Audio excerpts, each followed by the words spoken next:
అంటుంటే చెవుతో విన్నాం.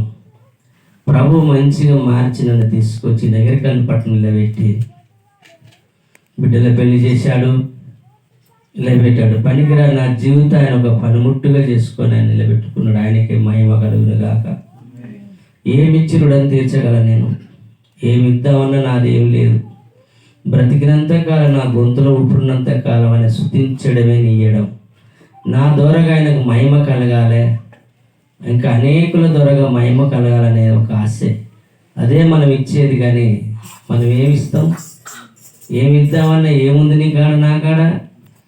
అంతా ఆయనదే, మనదంటూ ఒకటి లేదు. ఉందా? నాది నేను పట్టుకొని ఇక్కడనే ఉంటాను, ఉన్నారా?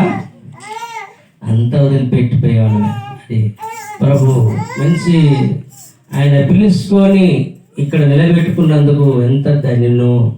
పనికిరా నన్ను తీసుకొచ్చి చదువురాని పామరి పనికిరాను అని ఒక పాత్రగా నిలబెట్టుకున్నందుకు ఆయనకి ఏమిచ్చి రుణ తీర్చగలను? కాబట్టి ఆ ప్రభుకే మహిమ కలుగును గాక. మరి దేవుడు మంచి మీటింగ్ జరిగించాడు, దానికి కావలసినన్ని సమకూర్చాడు. దాని కొరకు అందరూ సహకరించారు. దేవుని బిడ్డలు పని చేశారు, అలా రెక్కల కష్టం నుంచి గుప్పిలిప్పారు.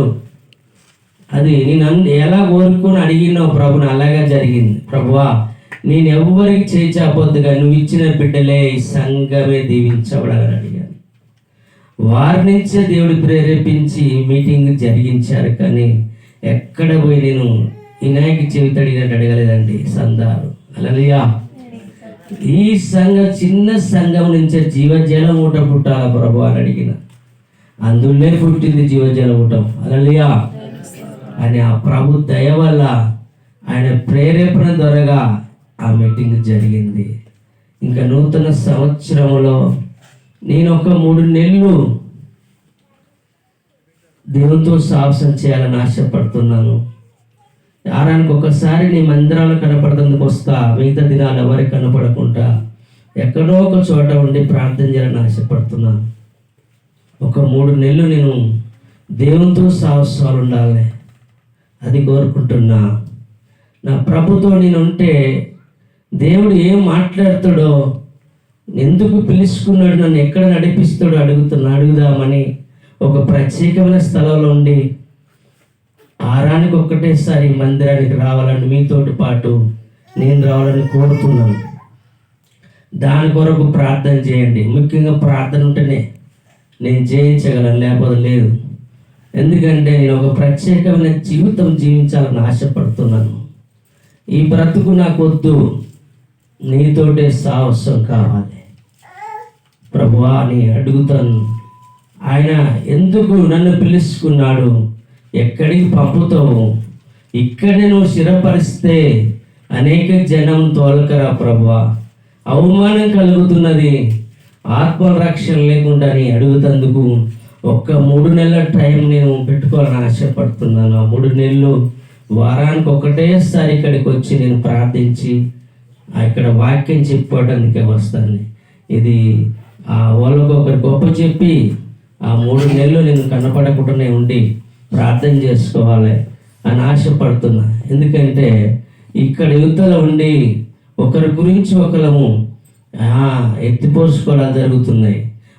ఎవరో ఒకరు వచ్చి నాకు ఏదో చెప్పంగానే మళ్ళీ వాళ్ళ మీద సనుగుడాలు జరుగుతున్నాయి. ఈ సనుకుంటా నేను 1000 ఏళ్ళు బతికినా ఒక్క ఆత్మ రక్షింపబడదు. కాబట్టి మనం ప్రభునందు ఆయనతో సాహసం చేసినప్పుడు అప్పుడు ఆయనే మనకు సాయం చేస్తాడని నమ్ముతున్నా. ఎందుకంటే ఒక ప్రత్యేకమైన జీవితం మనం జీవించినప్పుడు ప్రభు మనతో ఏం మాట్లాడుతాడో, ఏమి ఇస్తాడో ఆయన దాని కొరకే నేను కోరుకుంటున్నాను. నూతన జీవితంలో నూతన సంవత్సరం ఒక జీవితం ఒక మలుపు తిరగాలని ఆశపడుతున్నాను. ఆ సంవత్సరం అంతా మళ్ళీ డిసెంబర్ వస్తాలకే ఈ వాళ్ళంతా నిండాలని నేను ఆశపడుతున్నాను. పట్టణాన్ని స్థారమైన జనాంగాన్ని రేపు దేవుడు తోలుకొచ్చేటట్టుగా ప్రార్థన అంతే. కేవలం ఎంతమందో నశించిపోతున్నారు, వారి కొరకు నేను ప్రార్థన చేయాలి అని ఒక ప్రత్యేకతంగా నేను ఉండి ప్రార్థన చేసుకోవాలని ఆశపడుతున్నాను. ప్రభునందు మరి ఈ కోరికే అది నాకు నెరవేరాలని అందరూ ప్రార్థన చేయండి. దేవుడే సాయం చేస్తాడని నమ్ముతున్నాను. మీ అందరి ప్రార్థన కూడా అవసరమే. సంఘం ప్రార్థన చాలా బలమైంది. సంఘం ప్రార్థన పేతురు చెరసాల పడ్డప్పుడు సంఘం ప్రార్థించినప్పుడు ఆయన సంఖ్యలు విడిపోయినాయి. ఎందుకంటే అందరం కలిసి ప్రార్థిస్తున్నప్పుడు దేవుడు ఆలకిస్తాడు.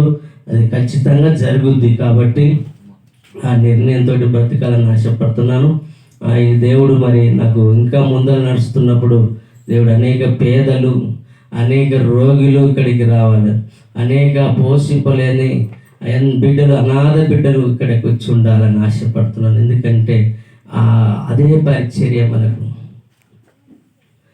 అన్నం నిన్నవానికి, కడుపు నిన్నవానికి అన్నం పెడితే లాభం లేదు. సముద్రం మీద వర్షం కొడితే లాభమా? ఏమి లేదు. కాబట్టి అనేక పేద బిడ్డలు ఇక్కడ పోషింపబడాలి. దానికి దేవుడే తోలుకొస్తే తప్ప మనం ఏం చేయలేం. దేవుడు నడిపించాలి, దేవుడే పోషింపజేయాలి, అన్నీ నడిపించాలని ఆశపడుతున్నాను. ఎందుకంటే ఎంతకాలం ఇలాగనే ఉంటే మన గుర్తింపు రాదు, దేవునికి మహిమ రాదు. అందుకోసం చేసిన కొంతకాలమే ఏమైనా సేవ చేసి వెళ్ళిపోవాలి. చాలా రోజులు కూడా ఉండకూడదు. ఒక 5 సంవత్సరాలు 6 సంవత్సరాలు ఆయన ఎప్పుడు 2 రోజులు నడిపించుకుంటే 2 రోజులు ఉండి దేవుని వద్దకు వెళ్ళిపోవాలని ఆశ. ఎందుకంటే ఈ లోకంకి వచ్చే భయంకరమైన దినాలు ప్రభునందు మనం కోరుకోవడమే మంచిది. ప్రభువా, ఈ భయంకరమైన దినాలు చూడకముందే అందరు చేరినట్టు మేము కూడా చేరితే బాగుంటుందని ఆశ. ఎందుకంటే ఈ లోకంలో ఇంకా భయంకరమైన దినాలు చూస్తాం మనం. కరుణవరేశ్వరుడి వచ్చిన దినాలు ఎన్ని ఉన్నాయి. అవన్నీ వచ్చినప్పుడు ఎంత బాధపడతాం మనం. అందరు సస్తుంటే ఎంత బాధ.